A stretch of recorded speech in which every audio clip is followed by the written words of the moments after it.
Walkers try to break into the room where Maggie and Negan are hiding. Esther stole all their things. They get out through a hole in the ceiling and follow Esther, where she climbs the elevator shaft. The walker falls into a pile at the bottom of the mine, and Negan tells Maggie that it's just fun to spend time with you, isn't it? Maggie and Negan climb the stairs after Esther, who escapes into another building using a zip line, hitting Negan. To their surprise, Esther sends Hook back to them and tells Maggie and Negan to follow her. They move to the zip line. Maggie barely manages to avoid the walkers who have flooded the building. Suddenly, the same music they've heard before starts playing, and Maggie gets stuck at the other end of the zip line, hanging over the teeming walking streets of Manhattan. Maggie overcomes the rest of the way, rejecting Negan's help, and they go inside the building they reached. Nina brings Ginny to the new Hilton, which is now a series of buildings located on a large rural area. Ginny pays special attention to one of the residents who climbed the grain silo. Mr. Aizawa introduces Ginny to a class full of children, telling them that Ginny has come to them from Oceanside and will now study in their class. The class reacts to the news with muted enthusiasm and tells Jenny to take a seat while he does the feed. Maggie and Negan climb inside through the window and find the tester in a large room sorting through their belongings. Although Maggie protests against her actions, Negan allows her to leave something, and Esther offers them some food in exchange. Negan asks the old woman to take them to the building where the smoke is coming from, but she protests in Hebrew, which, according to Negan, means hell no. Negan tells Maggie that they can either go back or see how the sisters' events unfold, but if they come back, then the only thing waiting for them is the herd and the marshal's bullets. Maggie reluctantly agrees, and Esther calls them to follow her. At a dry cleaner's in Manhattan, Pulley wakes up and sees his rifle on the floor and walkers wandering around the room. Pulley prepares to go for his weapon, but the zombified Grits walks past him, forcing Pulley to change his mind. While the walkers continue to move around the laundry room, Pulley looks at the envelope with Joel Armstrong's address in Manhattan again. Esther leads Maggie and Negan down the stairs, where Oma and Tomasa aim modified nail guns at them, and Esther tries to defuse the situation. Negan immediately disarms, followed reluctantly by Maggie, while Oma and Tomasa argue about the old woman continuing to bring people they should accept. "I guess they're not with Croats," Maggie comments, and Negan sarcastically agrees with her. Negan interrupts the argument, admitting that they don't know each other and may not be friends, but he doubts that Esther brought them here to kill them. Tomasa claims that there are thousands of them and they own this city, but Amaya asks what they are trying to achieve, pointing out that it is quite obvious that Maggie and Negan are not local. Maggie claims they were heading north to a settlement in Canada when their boat washed ashore in Manhattan during a storm, and they're only here to get supplies and hit the road again. However, Maya does not believe Maggie's story and Esther argues with her while Tomasa disarms them. Tomasa takes Maggie and Negan through the Manhattan tribal hideout, forces Luther to search Maggie's bag and, to Negan's annoyance, locks them in an old bathroom. In the hilltop, Nina tries to help her wife get comfortable, sympathizing with her that she found herself in an unfamiliar place with strangers and promising that someday these people will become a family for Ginny. Nina persuades Ginny to eat and tells the girl to come get her if she needs anything. However, a frustrated Ginny just covers her legs with Negan's jacket and cries. In the flashback, Maggie enters Herschel's room and reprimands him for missing the weapons training again, at which Lane brought Bo's staffs. This is the third time in a month that Herschel has missed a workout, and Maggie is trying to emphasize how important it is to always be ready. "I'm more interested in drawing," Herschel dismissively tells his mother that he has it, but Maggie warns her son that this is not a joke and that people can attack you with anything. "Then I'll probably be dead," Herschel remarks gloomily. Maggie praises one of Herschel's drawings, but he crumples it up, tells Maggie that it sucks and leaves Xander, to the horror of Maggie, who takes Herschel's drawing. In the present, Negan says that they had no choice but to surrender, since the people about mine had weapons, which means that they would have been killed if they resisted. But Maggie thinks they could have fought back and not been in jail. Negan is sure that they are here because of Maggie's obvious lies, and suggests that they should have told the truth so that both sides would calm down. Negan admits that, rightly or wrongly, these people had their own reasons for locking up Maggie and Negan, which, according to Negan, makes them useful in terms of manpower and information. Maggie notes that Negan was supposed to be a source of information, but so far he has been quite secretive about the Croats. An emotional Negan finally explains that just when the world turned into a soup of shit, a Croat, so to speak, appeared at my door. He went through. Well, let's just say he's been through some really bad shit. The worst shit imaginable. So I took him in. Saved him from the brain drawing on the walls. Very soon he started calling me his brother Buras. He said he felt safe because of me. I think at that moment everyone was looking for shelter from the hellfire in which we were all cursed, because we lost everything. Maggie guesses that you need to be a monster to make a monster, but Negan corrects her, you see, I was a monster only when I needed it. When I had to put on a show to protect my people.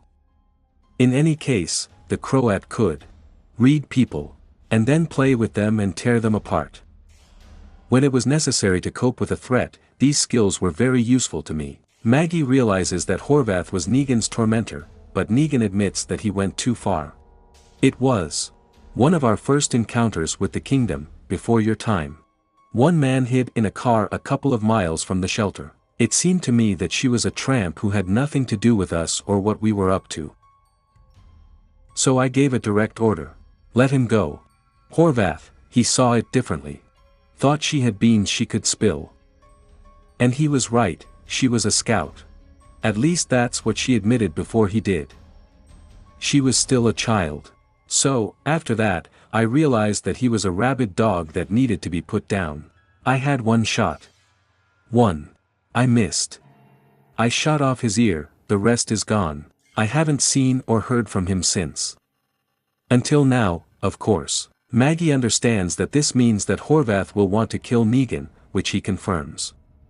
Maggie is angry that Negan didn't tell her about this earlier, but Negan notes that he knows how Horvath acts. Police sneaks into Joel's apartment and breaks open the locked door, blocking the opening with a chest of drawers, after hearing the growling of walkers nearby. In the kitchen, Polly finds a lot of scattered empty food cans, which suggests that Joel once ran out of food, and drug paraphernalia on the stove. In the dust-covered living room, Polly finds a photo of himself and Joel, who turns out to be his brother, and an empty gun case. Looking at a photo of herself and Joel with her parents, Polly notices a corpse in the bedroom behind the mirror. Polly discovers that Joel died from a self-inflicted gunshot to the head, presumably committing suicide after running out of supplies and being left to starve. Polly regretfully covers her brother's body with a sheet and puts Joel's rosary beads on top of it. Taking Joel's loaded pistol, Polly is about to leave, but discovers that walkers are trying to get through the door. Polly climbs out of the window and down the stairs, but gets caught in the net.